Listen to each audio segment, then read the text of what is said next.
Ilustres amigos do canal, tudo bem? Tesouro IPCA nas alturas. Esta semana o Tesouro IPCA anda subindo sem parar e parece que ainda não encontrou um topo. É sobre isso que nós vamos falar no dia de hoje. Essa subida dos títulos do Tesouro Nacional vinculados então à inflação. Vininvest, o seu canal de finanças, economia e também de informações de investimentos. Aqui não fazemos indicações, mas trazemos informações para que você, por conta própria, tome a melhor decisão de investimento.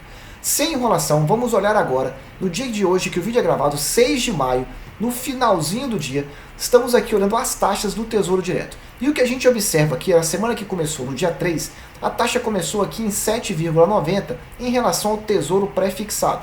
E ele deve fechar, a tendência é que feche aqui com a relativa estabilidade.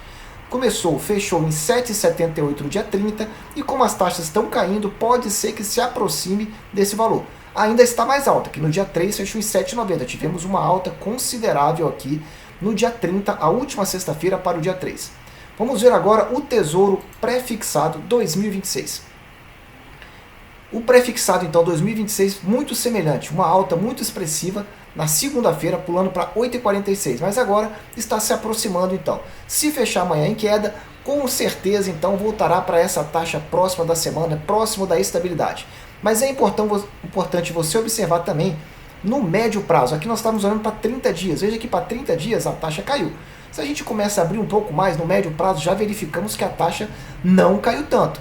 Continua ali, ó, girando aí em torno de 8,8, as taxas boas 8,7 e agora 8,49. Só que quando nós olhamos para o prazo maior, vejam que elas subiram e subiram bastante.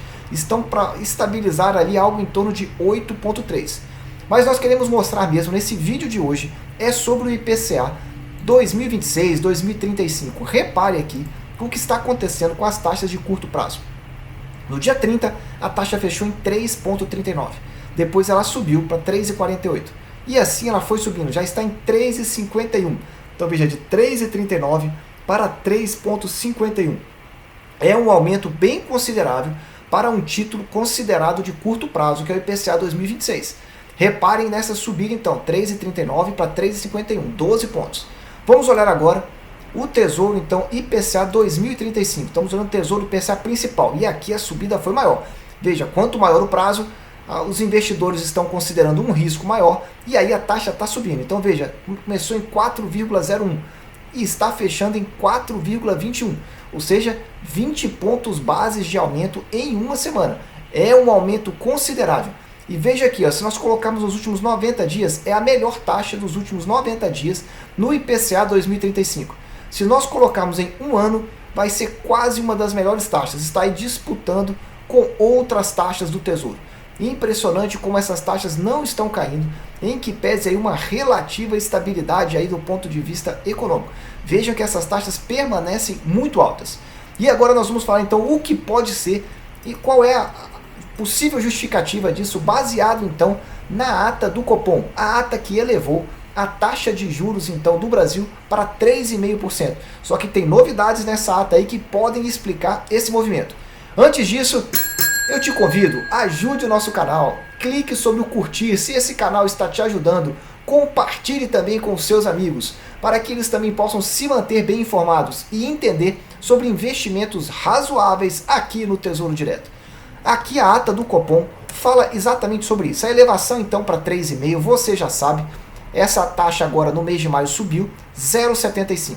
E qual é a avaliação do Copom? É aí que eu chamo a sua atenção. No cenário externo, o que o Copom alerta? Que os estímulos monetários terão longa duração. Veja, cenário externo com estímulo monetário de longa duração. Grava essa informação. E ela diz ainda que com esse estímulo de longa duração, questionamentos dos mercados a respeito de riscos inflacionários. Ela está dizendo, olha, em que pese ter isso, podem ter riscos inflacionários, que podem tornar o ambiente desafiador para os países emergentes. Em outras palavras, para o Brasil. Então, se tivermos aí um risco inflacionário, nós podemos ter um problema grave para o Brasil. Principalmente porque essas taxas vão precisar ser aumentadas lá nos Estados Unidos, as taxas de juros, e o impacto aqui vai ser gigantesco.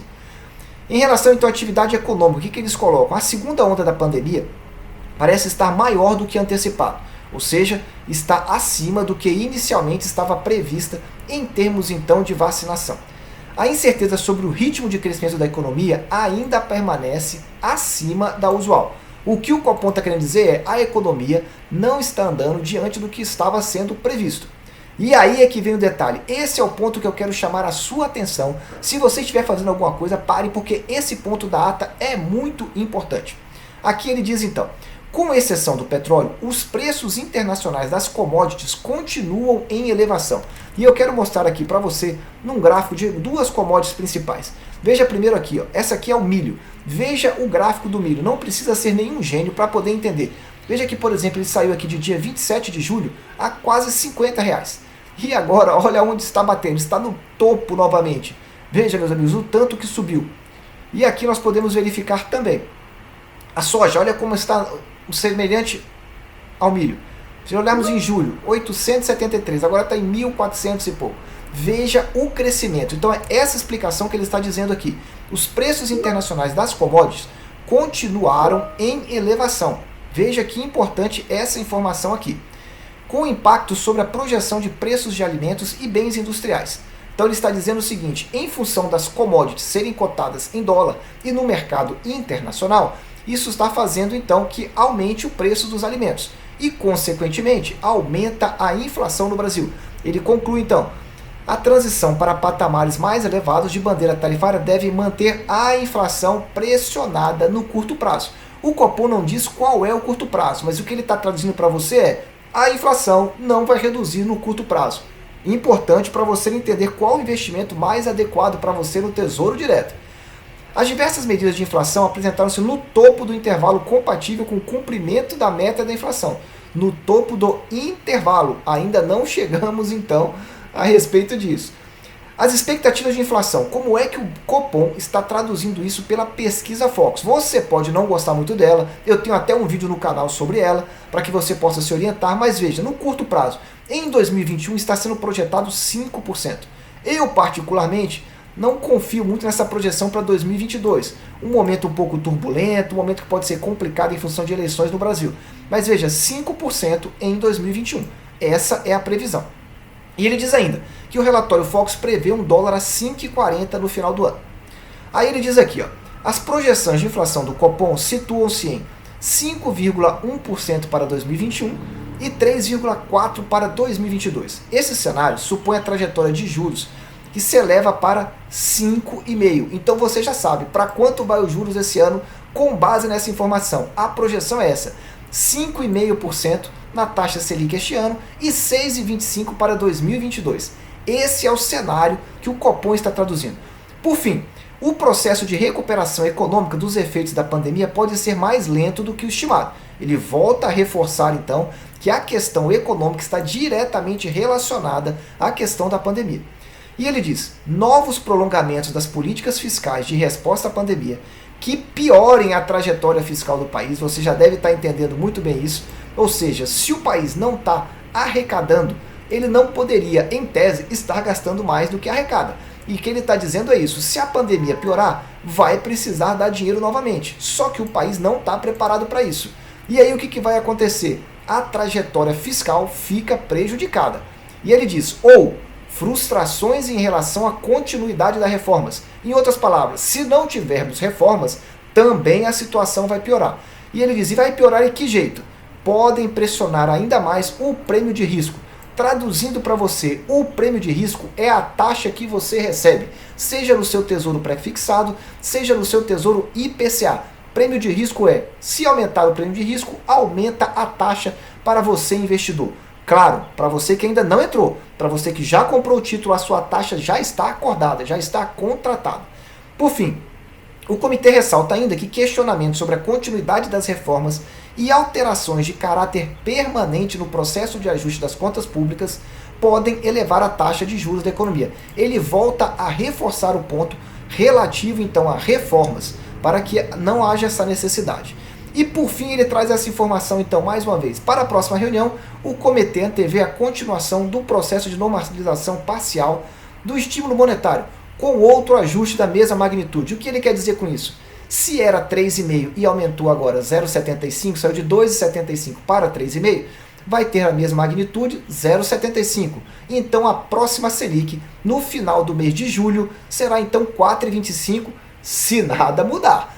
Fique de olho para que você esteja bem informado. Então entenda, o que está acontecendo segundo o Banco Central nós estamos tendo uma inflação mais alta, ocasionada principalmente pelas commodities, que estão impactando nos preços dos alimentos. E você precisa se proteger disso. Desejo sempre que você esteja na presença de Deus, que você compartilhe o seu tempo com a sua família e que você acompanhe também os impactos dessas decisões monetárias e fiscais nos títulos do Tesouro Direto. Um abraço e até o nosso próximo vídeo.